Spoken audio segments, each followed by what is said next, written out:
It's no secret that professional sports are loved by Americans all across the country. Whether or not the hometown team is winning, the fact that they even exist creates something to cheer about. Imagine if that feeling got taken away from you. Now imagine if that pride and joy got taken away from you twice. This is Oakland, California.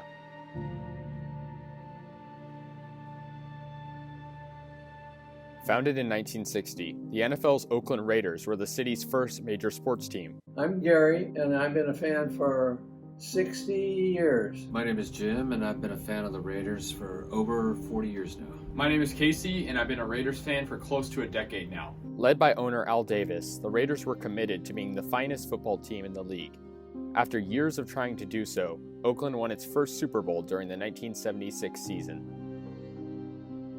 I was a real little kid at that time, but I was always intrigued by the silver and black and just the imagery and all the star power that the Raiders had.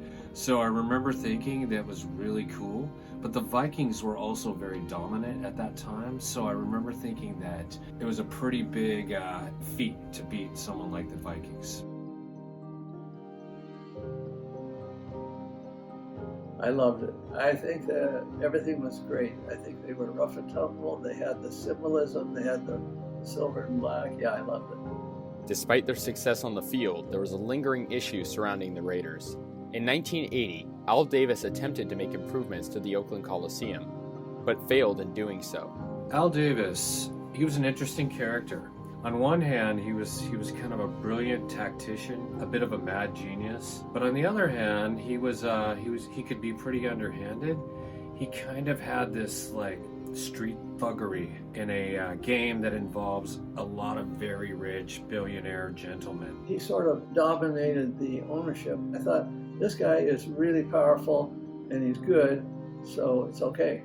Despite numerous trials and endless controversy, Al Davis was eager to take the team down the I-5 and play in the Los Angeles area permanently. Al Davis moving down to LA, that was a big controversy at the time. On one hand, I can kind of relate to him. He thought that was best for his team, but the NFL teams voted against it, and his point was, well, why do they get to dictate what I do with my own team? They've got their own teams to worry about. Al Davis was an extreme competitor. His, sort of outlook on things was, how can I do better than the other NFL owners? He always wanted to strive to be the best, and losing wasn't really acceptable on and off the field. After a jury finally ruled in favor of Davis and his plan, the Raiders officially moved to Los Angeles prior to the 1982 NFL season. They would play games at the world-famous Los Angeles Coliseum. I spent a long time in Oakland. I had a commitment to excellence. Well, initially, I thought Al Davis was pushing it maybe too hard to move, but then I found out that the city of Oakland wasn't going to do what he wanted, and so he kind of got fed up and moved to LA, and I was disappointed that they moved, but I could understand the reason in that they weren't giving him what he wanted, really. I was originally from LA, and in fact, my dad was a big Rams fan. So I grew up around the Rams, Dodgers, UCLA Bruins. So I already kind of had an affinity for LA, but I was living in San Jose, which was sort of neutral territory. You could either like the Raiders or the 49ers, and it was not a big deal. So it didn't really bug me at the time, even though I kind of was always intrigued by Oakland. It bugged me much later on when I actually, as a young adult, moved to Oakland and then realized that we sort of got stiffed by the Raiders leaving. But I think at the time, I was kind of happy that LA now had the Raiders and the Rams, so I felt like I had the best of both worlds. The Raiders won their second Super Bowl and their second to last season in Oakland. After moving to the City of Anguish, in just their second season there, the Raiders won their third ever Super Bowl. In LA, they were pretty warmly embraced initially. They were already popular down there. The Rams in the 80s weren't really doing a whole lot. The Lakers were huge, and then hockey was big. So it felt like the Raiders were kind of a cool fit down there, and they definitely had an influence in terms of like street culture and pop culture. People were wearing their hats and jerseys. So they were definitely a big part of the culture, but I think also I remember reading that their games were kind of almost dangerous to go to. There would be a lot of fights and crime and stuff like that happening. If people aren't going because of that, then the brand is damaged. if they're not able to fill seats. So I think LA started out really strong. It was just an odd time. I think as the years went on in the early 90s, pro football in LA had kind of died out. After 12 seasons in LA, attendance in the LA Coliseum was significantly declining and the appetite for pro football in the region began to reduce. Al Davis tried to negotiate with the Los Angeles Memorial Coliseum Commission to build luxury suites at the stadium. This was déjà vu for Raiders fans, and this was similar to the Raiders' downfall in Oakland. Since upgrading the LA Coliseum was impossible for Al Davis, he started searching elsewhere. The small city of Irwindale, California, which is approximately 20 miles away from Los Angeles, was considered, but a deal was never reached. Davis also searched in the Northern California region, and Sacramento was a considered suitor. However, after it was all said and done, Davis settled on moving back to where the Raiders first began, in Oakland. And he's brought the team home to Oakland, California. Al, Mr. Davis, however is appropriate, I'd like to extend to you, on behalf of all the fans of the East Bay, a most warm welcome back to Oakland.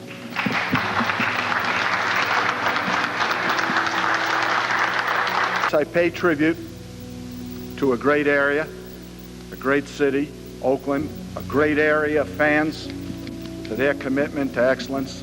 Oh, that was great. Mid-90s were, I was really happy that they came back. And by then, I followed even a little more closely than I had before. For me, they were always the Oakland Raiders. I was really stoked that they were back. However, he wanted the Oakland Coliseum to be upgraded, introducing Mount Davis, a $500 million expansion of the Coliseum that consisted of 20,000 additional seats. I think Mount Davis is sort of an example of the desperation Al Davis had to have a renovated facility. He couldn't get renovations done at the LA Coliseum. He couldn't find a suitable city or stadium that would provide a home for the Raiders. His only option was to go back to Oakland, where the Raiders were originally. If it took that to get them to come back and satisfy Al Davis, I was happy. The Coliseum was actually a pretty cool baseball stadium.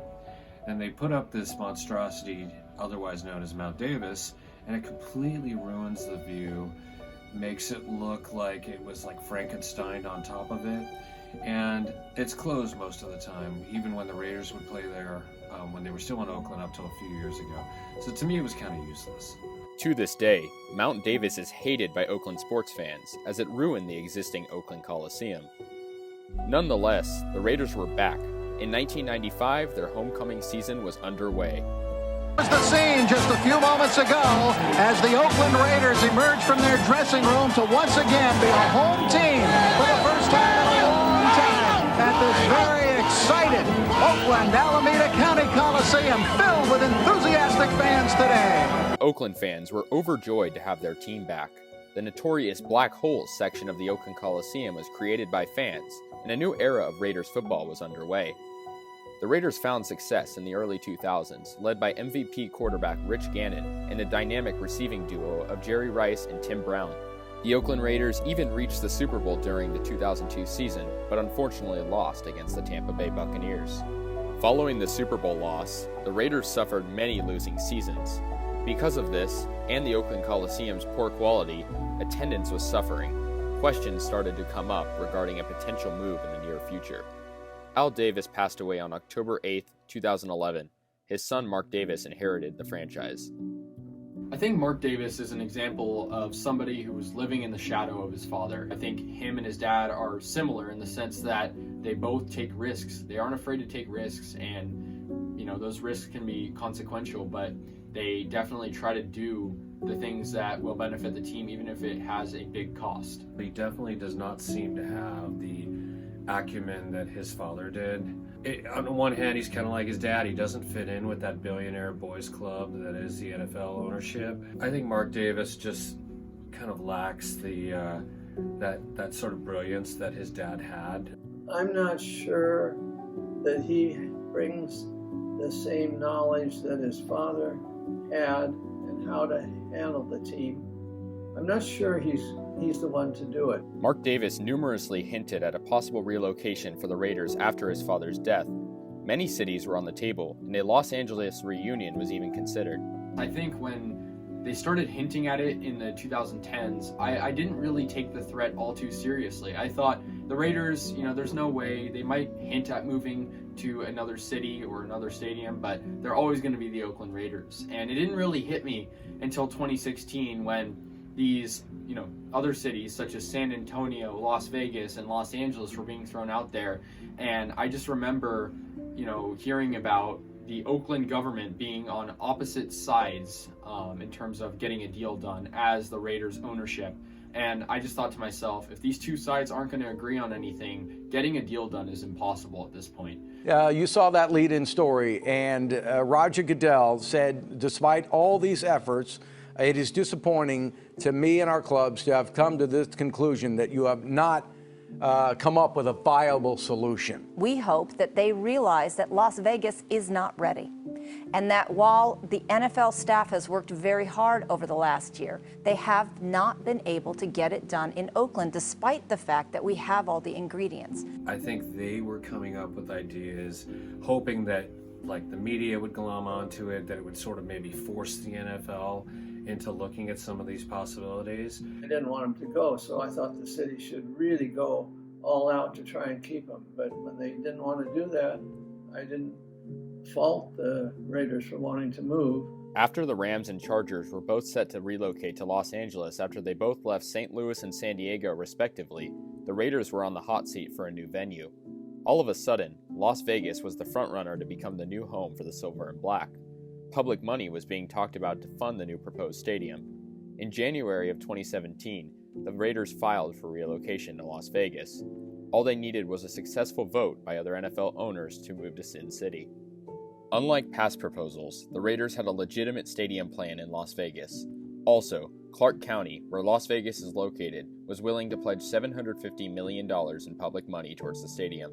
On March 27, 2017, NFL owners voted 31-1 in favor of the Las Vegas relocation proposal. The move was set. Mark Davis got what he wanted. Now we're going to go to Las Vegas. The Las Vegas Raiders, everybody.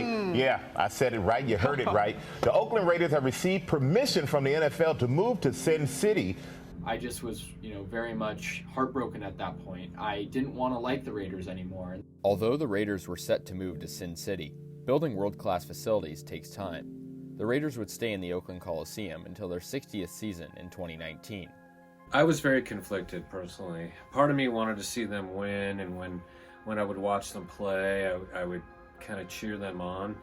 But part of me felt like I had been betrayed, and why would I want to support my betrayer like this? But I guess I was deep down hopeful that they would bring a victory to Oakland. It seemed like they still had some hustle going on in those years, but unfortunately they weren't able to capitalize on it, and it was kind of the same old story again. And there was a couple of years where, of course, I watched football, but I just couldn't find myself 100% rooting for the Raiders. I was just so heartbroken, and I felt like, what's the point of rooting for them if they're going to move to Las Vegas? The Raiders' final game at the Oakland Coliseum was a 20-16 loss against the Jacksonville Jaguars on December 15, 2019. Raiders fans threw trash on the field out of frustration for the loss and the move. In 2020, the Raiders moved into the brand new Allegiant Stadium. Simultaneously, the city where they once played, Los Angeles, opened up the all-new SoFi Stadium, home to the Rams and the Chargers. Well, I think it's okay.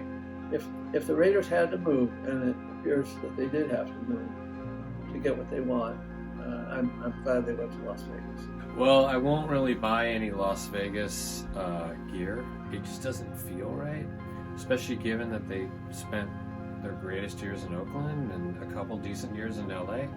Vegas just feels really kind of alien. I think the fact that Vegas has sports now still feels alien to a lot of people, just because that was something that probably was thought to not be a good idea, to have major league sports in a gambling town, and now it's acceptable.